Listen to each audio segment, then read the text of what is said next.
When I look at what Virginie is doing at Chanel, it seems to me it's softer, it's more feminine. It doesn't move quite as fast as Karl's Chanel did, but maybe that's a good thing. She worked for Karl for so many years. She knew him better than anybody, probably, but she isn't trying to be Karl. And I think that's so important to remember, that she's taken his legacy and she's taken Chanel and she's making it absolutely her own. It's between yesterday and tomorrow. We are in between. And the good thing is that fashion can go from the old world to the new world. We have to adapt with the change of times. And change is the most interesting thing. Because, you know, the past of Chanel, when I took over, it was forgotten. And now I have to push it where the future goes. Karl made Chanel both a house that endures, but a house that changes.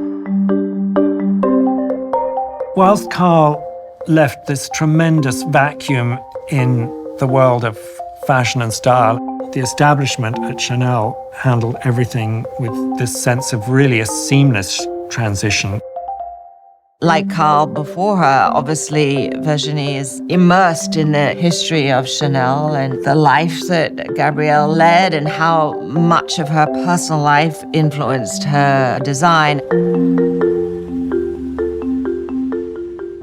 Gabrielle Chanel opened her first shop on the Rue Cambon in 1910. She parlayed her very considerable taste into making these cardigans that are unfitted and they just have a tie at the waist and loose-fitting fluid skirt that's cut scandalously short above the ankle. And these are clothes that you can kind of work and function in. By the early 20s, she has built up a couture house that really has a very, very strong point of view. Its hemline a rigid 2 inches below the knee, a gaily colored velvet print suit with matching handbag has the style which for many women has become almost a classic uniform. Chanel was very unfiltered and didn't hold back her opinions. And I can imagine she would have had a lot to say about Karl. Everybody designs for an idea of a woman. Other women can identify with it, like it or not like it, buy it or not buy it.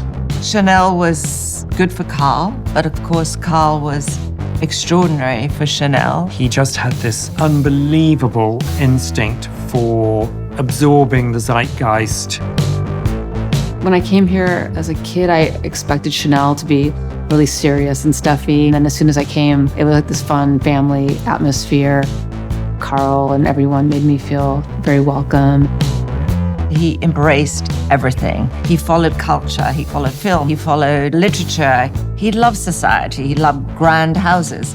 But he also always was watching what was happening on the street. And he always would say to me, let's go for a walk. And we would walk on the street and just see what people were wearing. You know, he was Superman. He was just an extraordinary, extraordinary megaphone for fashion.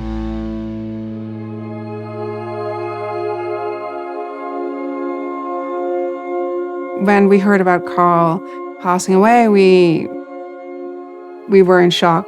It felt like a giant had left the stage. He was so witty and sharp and funny and open. I mean, he was the first to bring the street to the catwalk and really, really influenced every part of fashion. He's irreplaceable. I mean, there just is no one else like him. And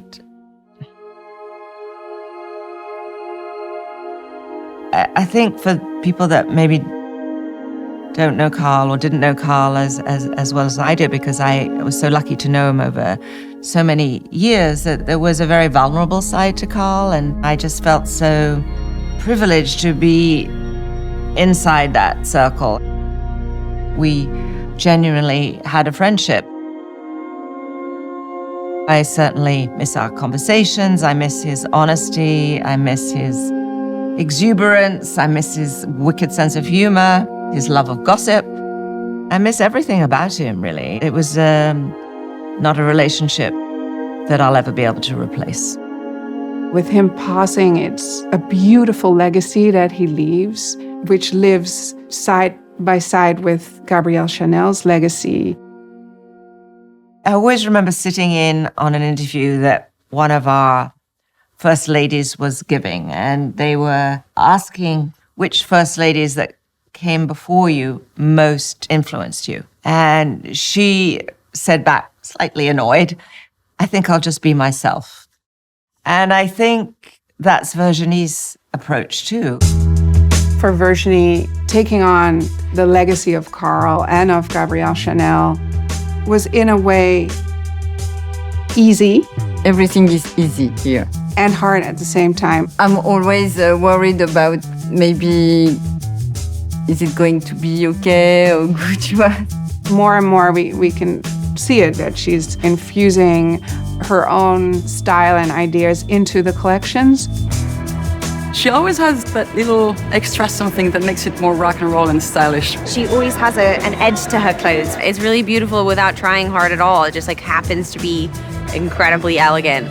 Like Chanel, she thinks about clothes that she would want and that would enable her to look great while living her life. She's cool and not precious about it. I think that's what I like about Virginie. I do my best, but if it doesn't work, c'est moche, I don't know. Virginie is a very private person. You have a life in the country as well. Yes. And that's a simple life. Also. And she has a kind of cool exterior because she has a mystique, which I respect. You're kind of like a sphinx of fashion. Ah bon? Yes, I think so. I like simple things, you know. I like to look at things that I know, but after 1 year, you see them in a different way. She wants to communicate through her work. I find it so modern, I find it so now, to put into the light just the process of creation and the teamwork. She's not in it for the fame, for the attention. She just wants people to feel good in what she makes. She loves to go into deep conversations, she loves to talk, she loves to listen to you, to watch you move, and that takes time. What she also learned from working with Karl is this idea of, it's only fashion. It's not brain surgery. Not saving people. We don't save lives, so let's have fun. And tomorrow we make something else. It's very playful when we work with Chanel.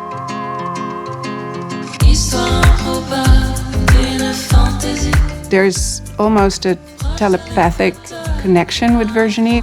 Like we kind of sense what the feeling would be for a collection.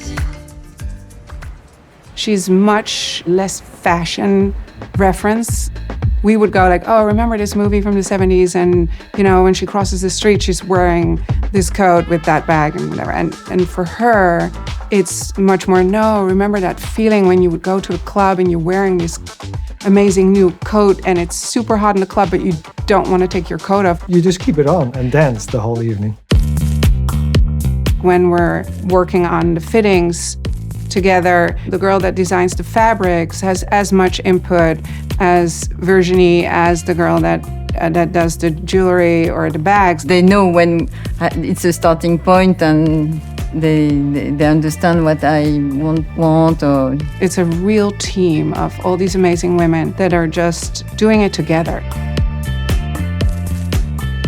I was thrilled when Virginie asked me to come be a part of it. For me, the couture is such an incredible tradition that I'm happy that still exists, and nothing else is like that. And it was fun to see Virginie's references. There were images of Gabrielle Chanel at balls and costumes. We were in the studio a few days before the show, and the dress is a fraction of it's made, and you just think, how are they going to put this all together by Tuesday? It's pretty incredible. I'm very excited to have a tour. Okay, we'll let you work. Okay. Well done. À ce soir.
I'm inclined to think that in the work of Virginie, Chanel would see perhaps a slightly closer reflection to her own principles of making woman-friendly clothes that you can move and live and exist in. I think she would certainly see a shared mindset of a woman designing for women. I'm doing things with heart, and it's the only important thing for me.